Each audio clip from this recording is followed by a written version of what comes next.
మా వంటగదికి స్వాగతం. మా వంటగదిలో ఈరోజు అలసందలతో దోశ వేయటం నేర్చుకుందాం. దానికి కావాల్సిన పదార్థాలు: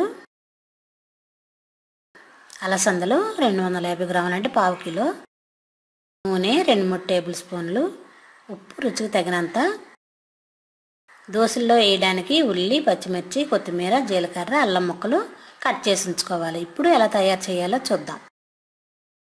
అలసందల్ని రాత్రంతా నానబెట్టి ఇలా మిక్సీ వేసుకొని దోశల పిండిలా తయారు చేయాలి. ఇప్పుడు ఈ ఉల్లి ముక్కలు, పచ్చిమిర్చి, కొత్తిమీర, జీలకర్ర, అల్లం ముక్కలు కలిసి ఇవన్నిటిని కలిపి ఒకటిగా చేద్దాం. అట్ల రేకు స్టవ్ మీద పెట్టి కాలిన తర్వాత ఇలా తయారు చేసిన అలసందల పిండిని ఒక గట్టి తీసి కాలుతున్న రేకుపై వేద్దాం. చుట్టూ 1 స్పూన్ ఆయిల్ వేసి దీనిలో మనం అన్నీ కలిపిన ఉల్లి, పచ్చిమిర్చి ముక్కలు కూడా వేసి కాలనిద్దాం.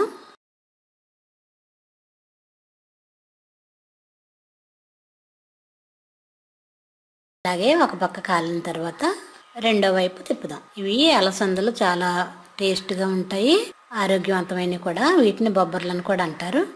సూపర్ మార్కెట్లో దొరుకుతాయి అలసందలు. బొబ్బర్లో ఒక రకం. ఇలా తయారైన దోశను తీసి ప్లేట్లో వేసుకుందాం. అలాగే వేరొక దోశ కూడా వేద్దాం.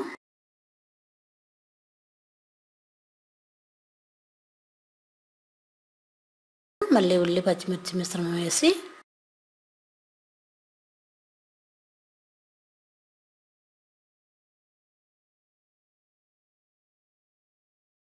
చుట్టూ 1 టేబుల్ స్పూన్ ఆయిల్ వేసి దోరగా కాలనిచ్చి రెండో వైపు తిప్పుదాం. రెండు వైపులు కూడా అలా కాలిన తర్వాత ప్లేట్లో తీసుకుందాం.